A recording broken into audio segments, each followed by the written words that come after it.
Olá, meus amados e queridos irmãos. Passemos agora alguns pormenores sobre o arrebatamento da igreja e a grande tribulação.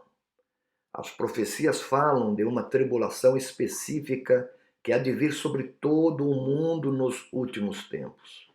Uma tribulação como nunca houve na terra e que visará em primeiro plano Israel, mas também as nações do mundo. Juízos dessa natureza já caíram sobre Israel por causa de sua obstinação e pecados contra Deus, como no tempo dos juízes e dos reis de Israel. Mas agora trata-se de um sofrimento sem paralelo. A igreja, ela será tirada da terra antes que esses juízos caiam sobre a humanidade ímpia. No livro de Apocalipse, a igreja é mencionada até o final do capítulo 3 e depois somente no capítulo 19, versículo 7.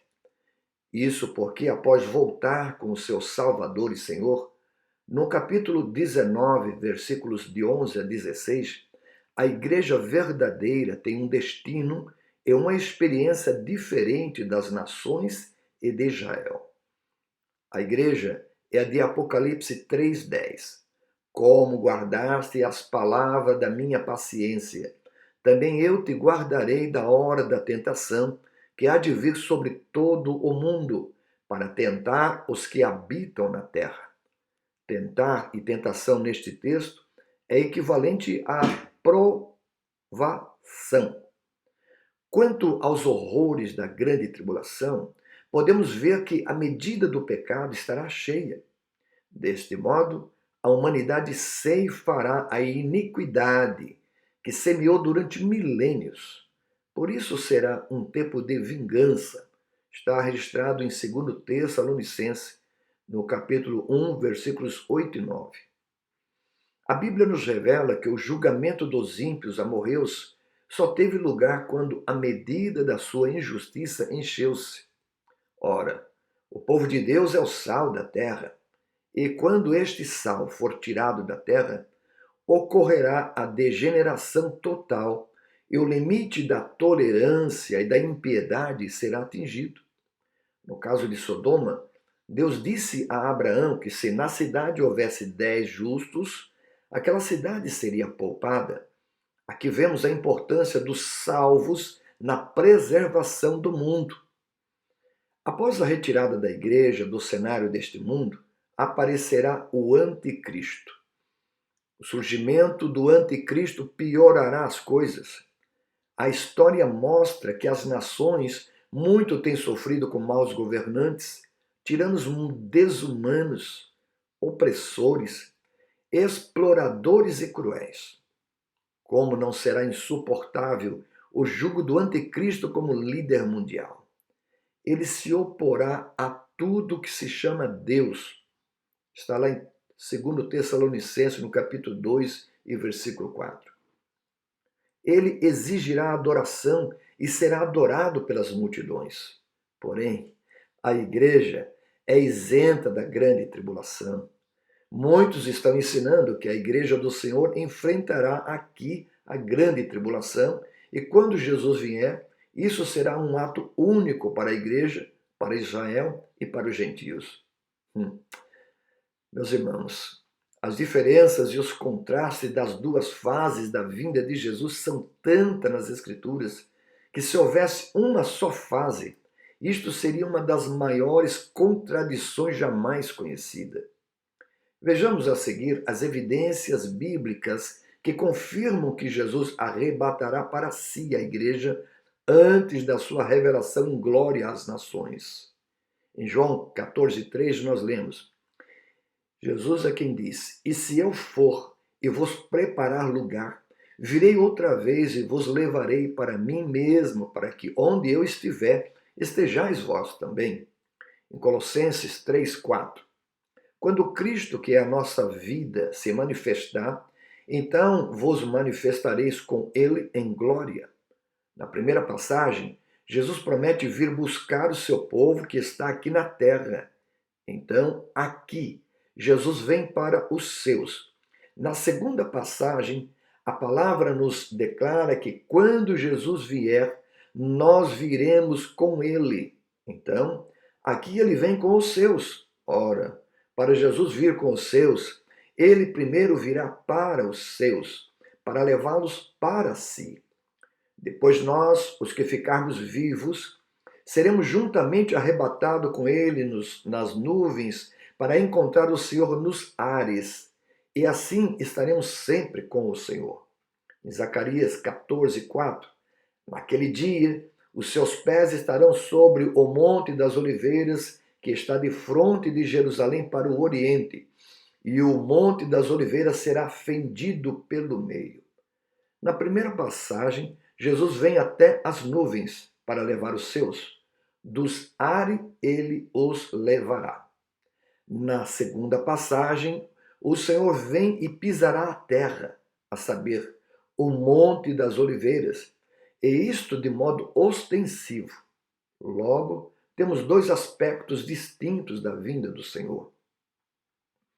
Em 1 Coríntios 15:52, nós encontramos: num momento, num abrir e fechar de olhos, ao ressoar da última trombeta, porque a trombeta soará e os mortos ressuscitarão incorruptíveis e nós seremos transformados.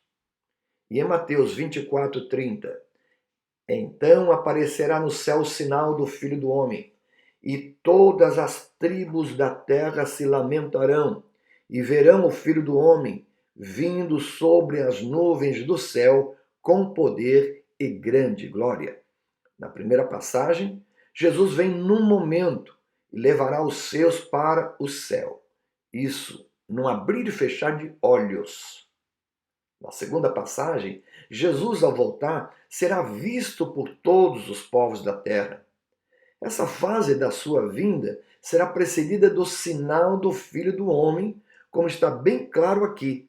Então, esse segundo caso será algo lento, bem diferente do primeiro, que é num abrir e fechar de olhos. É muito evidente essas diferenças. Em 2 Tessalonicenses, no capítulo 1, de versículos 8 a 10, a grande tribulação expressa a ira de Deus.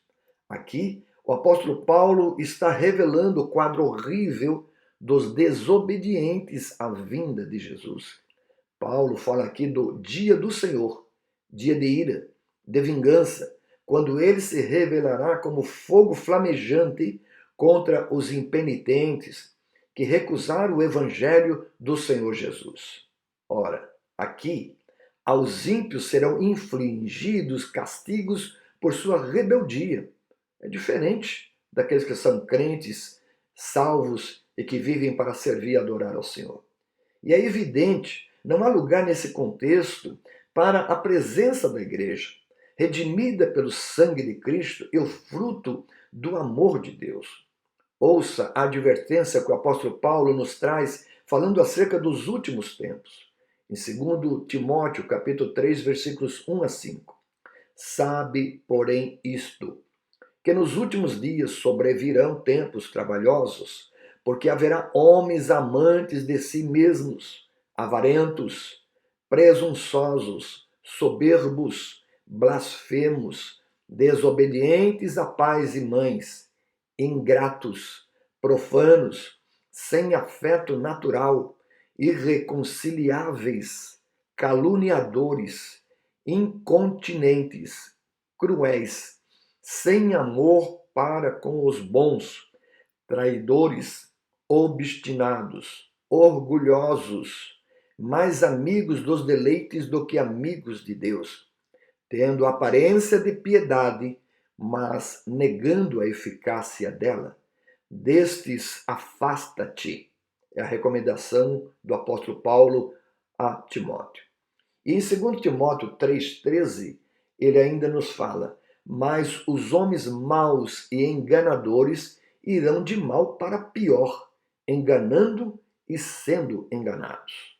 Tu, porém, permanece naquilo que aprendeste, que podem fazer-te sábio para a salvação pela fé que há em Cristo Jesus.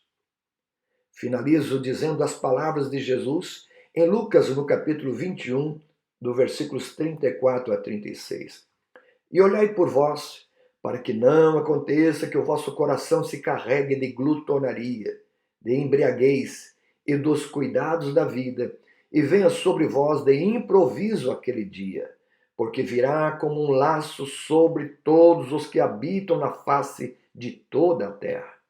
Vigiai, pois, em todo o tempo, orando, para que sejais havidos por dignos de evitar todas essas coisas que hão de acontecer e de estar em pé diante do Filho do Homem.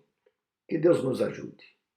Que o Espírito Santo nos revista com o seu poder para permanecermos firmes como testemunha fiel de Jesus. Ai dos incrédulos, ai dos infiéis, ai dos rebeldes e obstinados. Ai de mim, se não for fiel ao amor do meu Senhor Jesus. Que Deus nos abençoe, nos guarde, vigiando e orando em todo o tempo, porque o tempo é chegado e iremos ao encontro do Senhor nos ares para viver com Ele para todo sempre. Até uma próxima, Deus nos permitindo. Amém.